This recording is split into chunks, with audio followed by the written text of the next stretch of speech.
आइए साथियों, दोस्तों, मित्रों, आप सभी का जेके कंपटीशन सेंटर में हार्दिक स्वागत है। उम्मीद करते हैं आप सभी स्वस्थ होंगे और आपके स्वास्थ्य की कामना करते हैं। आइए, आज बहुत ही छात्रों के ये बार बार मैसेज आ रहे हैं, कमेंट आ रहे हैं, पूछ रहे हैं कि सर पर्यावरण में एक बार वो टॉपिक बता दीजिए जिन टॉपिक को फटाफट देखकर चले जाएं और यूपी टेट का जो एग्जाम है वो बहुत ही हमारा शानदार हो जाए। उनकी डिमांड को देखते हुए ये वीडियो बनानी पड़ रही है। आइए आप भी इस वीडियो का फायदा उठाइए, इससे लाभ उठाइए, इसको समझिए और देखिए। पहला टॉपिक है आपका नवीकरणीय ऊर्जा। अब नवीकरणीय ऊर्जा के अंतर्गत जो टॉपिक है वो आपको पढ़ना किसे है, ये आपको देखना है।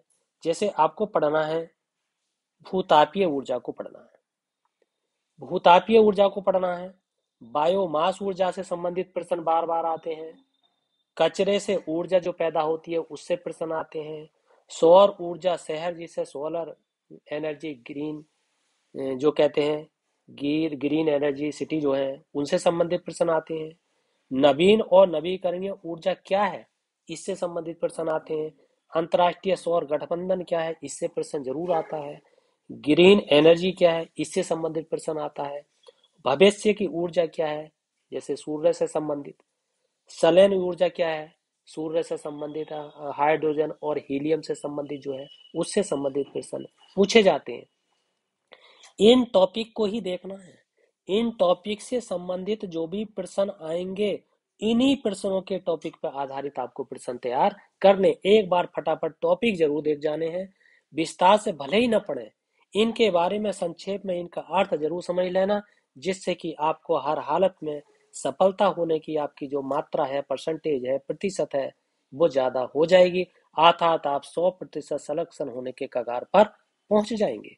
क्योंकि बहुत से लड़के और लड़कियां ऐसी हैं कि वो तैयारी बहुत करते हैं मगर गंभीर रूप से ये नहीं समझ पाते कि पढ़ना क्या है और क्या छोड़ना है। ये उन्हीं टॉपिक को लिया गया है जो बार बार प्रश्न दोहराए जाते हैं और आते हैं।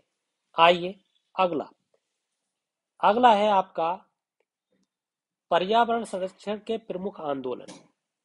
आंदोलन केवल आपको यही पढ़ने हैं, जैसे चिपको आंदोलन है, सुंदरलाल बहुगुणा वाला, शांत घाटी आंदोलन है केरल वाला, साइलेंट वैली वाला, नर्मदा बचाओ आंदोलन गुजरात वाला, एपिको आंदोलन ये भी आपको पढ़ना है दक्षिण भारत वाला, जंगल बचाओ आंदोलन से संबंधित प्रश्न जरूर आते हैं, गंगा बचाओ आंदोलन से संबंधित प्रश्न आते हैं।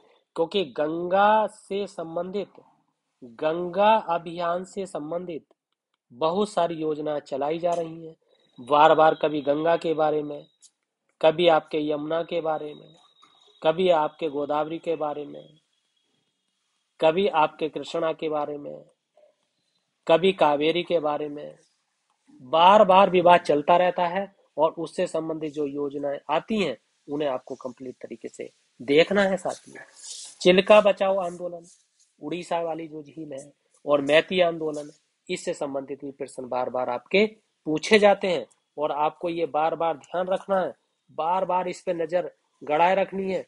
जब तक आपके ये पूरी तरीके से कंप्लीट नहीं हो जाते हैं, पूरी तरीके से आप संतुष्ट नहीं हो जाते हैं, आपको हर हालत में इन्हें बार बार देखना है। क्योंकि किताबें ज्यादा ना पढ़ करके आपको कम किताबें पढ़नी है और कम किताबों को ज्यादा पढ़ना है और रिवीजन करनी है। केवल इस समय आपको केवल बड़े बड़े उसमें नहीं पढ़ना है, आपको ये ध्यान देना है, इससे संबंधित प्रश्न आपसे पूछे जाते हैं। आइए आगे देखते हैं। पर्यावरण से संबंधित जो संगठन है, सम्मेलन है, उनमें क्या पढ़ना है, उनमें आपको क्या देखना है। तो आपको देखना है अंतर्राष्ट्रीय जल संस्था देखनी है, बर्ड लाइफ इंटरनेशनल से संबंधित देखना है, वर्ल्ड नेचर ऑर्गेनाइजेशन से संबंधित देखना है, और आपको बर्ड वॉच इंस्टीट्यूट देखना है, ग्रीन पीस से संबंधित देखना है। पर्यावरण निष्पादन में भारत का सूचकांक क्या है, ये आप पढ़ जाइएगा। पर्यावरणीय लोकतंत्र सूचकांक में क्या स्थान है भारत का, पढ़ जाइएगा। भारत का क्या है और विश्व में प्रथम स्थान पर क्यों कौन है, इसको देखना है आपको। स्टॉकहोम सम्मेलन को 1972 वाला जो है ये देखना है। बेसल कन्वेंशन क्या है, इस पे संबंधित जो भी प्रश्न आते हैं उन्हें आपको देखना है। आइए आगे कृषि के प्रकार को आप जरूर देख के जाइए। कृषि के कौन कौन से प्रकार हैं, कृषि के कितने प्रकार की होती है, फिर उसके अंतर्गत विशिष्ट खेती क्या है, बहु प्रकारीय खेती क्या है, रैचिंग खेती क्या है, मिश्रित फसल उगाना क्या है, सिंचित कृषि योजना क्या है या कृषि का प्रकार क्या है, संरक्षण कृषि क्या है, जैविक खेती क्या है, क्योंकि आपको पता है जैविक खेती में प्रथम स्थान सिक्किम राज्य का। इससे संबंधित जो अब नया राज्य बना है इसको देखना है। मैं पढ़ाने पर अगर आपको लग जाऊंगा तो मूल टॉपिक से भटक जाऊंगा, मूल बिंदुओं से भटक जाऊंगा।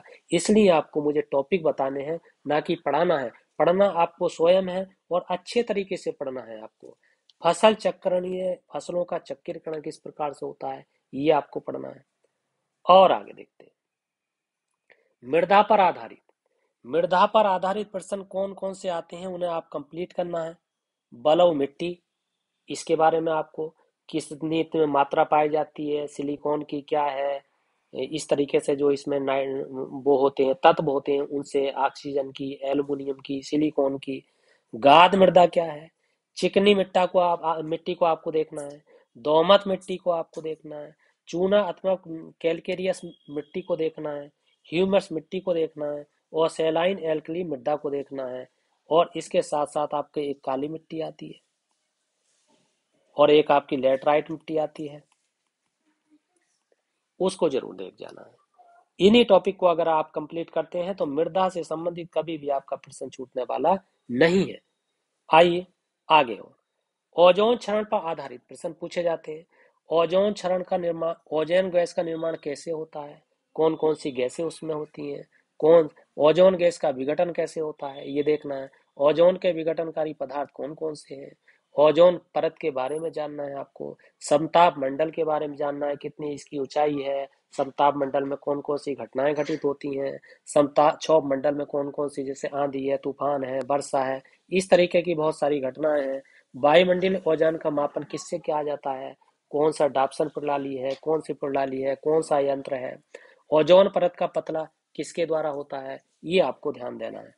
आइए अगला बिंदु क्या होगा, ओजोन क्षरण पर आधारित और प्रश्न क्या हो सकते हैं। समतापीय मंडल ओजोन परत के अपघटन के प्रभाव क्या है, समुद्री पारी तंत्र पर इसका प्रभाव क्या पड़ता है, वनस्पति पर प्रभाव क्या पड़ता है, मानव स्वास्थ्य पर प्रभाव क्या पड़ता है, जैव भू रासायनिक चक्र पर प्रभाव क्या पड़ता है, पदार्थों पर क्या पड़ता है, क्षोभ मंडलीय ओजोन गैस के प्रभाव है क्या क्या, वियना कन्वेंशन ओजोन से संबंधित है, मॉन्ट्रियल प्रोटोकॉल ओजोन से संबंधित है। इन बिंदुओं को अगर साथी आप देख जाते हैं तो ये समझ लो इन बिंदुओं का थोड़ा सा ही आपको देखना है। अगर टॉपिक का तनक सा भी अंश आपके याद रहता है एग्जाम में तो आप एकदम से प्रश्न पर निशान लगा देते हैं और प्रश्न एकदम से सटीक आप कर देते हैं। साथियों जो इस चैनल से नए जुड़े हैं, इस वीडियो से नए जुड़े हैं, वो इस चैनल को सब्सक्राइब जरूर कर दें, बेल आइकन का बटन जरूर दबा दें, ताकि हर नोटिफिकेशन, पढ़ाई से संबंधित पूरी जानकारी, A to Z जानकारियां इस चैनल पर आपको उपलब्ध कराई जाती हैं, सटीक और समय पर उपलब्ध कराई जाती हैं, सबसे जल्दी उपलब्ध कराई जाती हैं। इसलिए इस चैनल से जरूर जुड़िएगा। आइए और कौन सा टॉपिक है, पर्यावरण प्रदूषण पर आधारित पूछे जाएंगे। उनमें केवल आपको जल प्रदूषण देख जाना है, समुद्री प्रदूषण को देख जाना है, ई अपशिष्ट पदार्थों को देख जाना है, प्लास्टिक प्रदूषण पदार्थों को देख जाना है, ध्वनि प्रदूषण पदार्थों को देख जाना है, रेडियो एक्टिव प्रदूषण पदार्थ कौन कौन से हैं उन्हें देख जाना है, और मृदा प्रदूषण किन से होता है उन्हें देख जाना है, और ताप प्रदूषण किससे होता है उन्हें देख जाना है। इस पे आपको देखना है। और आप देखिएगा पारिस्थितिक तंत्र के प्रकार कौन से हैं, यानी पोषण स्तर के बारे में, जैसे खाद्य श्रृंखला को देखना है, खाद्य जाल को देखना है, जैव संचयन के अंतर्गत आप पारिस्थितिकी पिरामिड को देखना है, जैसे उल्टा पिरामिड, सीधा पिरामिड, संख्या पिरामिड, बयामोस पिरामिड, ऊर्जा प्रवाह का पिरामिड, ये आपको देख जाना है। आइए आगे देखते हैं। अगला, भारत में पर्यावरण संरक्षण आंदोलनकारी कौन कौन से आंदोलनकारी रहे हैं और उन्होंने कौन से आंदोलन चलाए।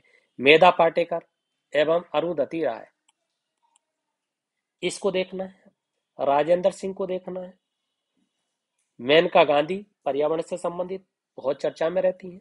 राजेंद्र सिंह भी बहुत चर्चा में रहते हैं। सलीम अली जो पक्षी वैज्ञानिक है उनको देखना है। डॉक्टर वंदना शिवा पर्यावरणविद है, इनके बारे में पढ़ना है आपको। चंडी प्रसाद भट्ट को पढ़ना है आपको। बाबा आमटे को पढ़ना है आपको। सुंदरलाल बहुगुणा का पढ़ना है, जिसे वृक्ष बचाओ आंदोलन उत्तराखंड से चलाया, इनको आपको देखना है। इनसे अलावा कोई नहीं आएगा। बहुत सारे बच्चे छात्र ऐसे हैं, पढ़ते बहुत हैं मगर योजना के तरह नहीं पढ़ते, स्मार्ट तरीके से नहीं पढ़ते, वो उनके अंदर समझ विकसित नहीं है। इसलिए आप टॉपिक को सिलेबस के टॉपिक से हटकर न जाएं। इन्वायरमेंट यानी पर्यावरण के टॉपिक है, बहुत ही महत्वपूर्ण टॉपिक है। इनसे संबंधित ही बार बार प्रश्न आते हैं। एग्जाम चाहे आपका कोई सा भी हो, इससे बचकर प्रश्न जाने वाला नहीं है। और यूपी टेट का तो आप देख लेना, चंद दिनों में आपका चंद समय है बचा है, देखिए आप तुरंत इसमें प्रश्न कितने आते हैं। आइए आगे आपको क्या करना है। सपना एक देखो, मुश्किल हजार आएंगी लेकिन वह मंजर बड़ा खूबसूरत होगा जब कामयाबी शोर मचाएगी। इस समय केवल आपकी नजर टेट पर रहनी चाहिए। टेट है तो आपका टेट है, टेट है तो आप सुपर टेट के लायक हैं, और टेट के रास्ते से आप अध्यापक एक टीचर बनेंगे। इसलिए आपकी नजर सटीक तरीके से, जैसे बगले की जो नजर होती है मछली पर होती है, विद्यार्थी की नजर आपकी स्टडी पर होती है। विद्यार्थी पंच लक्षण में ये आपने पढ़ा होगा। इसलिए आप दिन और रात इसी के बारे में सोचें। वन लाइनर प्रश्न पढ़ सकते हैं, आप विस्तार में ना पढ़ें। टॉपिक को केवल उसके सार को देखें, उसके भावार्थ को देखें, उसके आपको अर्थ को देखना है, उसके तात्पर्य को समझना है, उसके अंश को समझना है, उसके मर्म को समझना है, उसके रहस्य को समझना है। बहुत बड़ा नहीं पढ़ना है आपको, उससे आप बहुत सारे प्रश्न कर ले जाएंगे। और क्या करना है आपको, मैदान में हारा इंसान फिर से जीत सकता है लेकिन मन से हारा इंसान कभी नहीं जीत सकता। इसलिए आप अपने आप में आत्मविश्वास बना के रखें कि मुझे उत्तीर्ण होना है। आप आत्मबल बना के रखें, आप धैर्य बना के रखें, आपको सहनशीलता रखनी है, आपको मन से मजबूत होना है, सकारात्मक विचार आपको रखने हैं। सकारात्मक, नकारात्मक विचारों से आपको बहुत दूर भागना है। क्यों? क्योंकि ये परीक्षा के दिन तक आपके साथ रहेंगे, और जब से आप स्टडी करेंगे जब से आपके साथ रहेंगे। परीक्षा में हड़बड़ाहट करते हैं बहुत सारे छात्र, जिससे कि 4-5% उनके गलत हो जाते हैं। उसकी वजह से उनका जो है सिलेक्शन रह जाता है, वहां उनका साहस कमजोर हो जाता है, वहां आपका मन कमजोर हो जाता है। इसलिए मैदान में हारा इंसान जीत सकता है, मगर जो मन से हार गया है और वो अब सोच रहा है कि मैं क्या करूं क्या नहीं करूं, तो इस पर्यावरण के लिए इन टॉपिक को देख जाइए, इन्हीं के प्रश्नों को देख जाइए, इसके अलावा कुछ आने वाला आपसे नहीं है। तो साथियों, यदि आपको ये वीडियो पसंद आई है तो इस चैनल को सब्सक्राइब कीजिए, लाइक कीजिए, शेयर कीजिए, कमेंट कीजिए, फीडबैक दीजिए। इसी के साथ आपका बहुत बहुत धन्यवाद।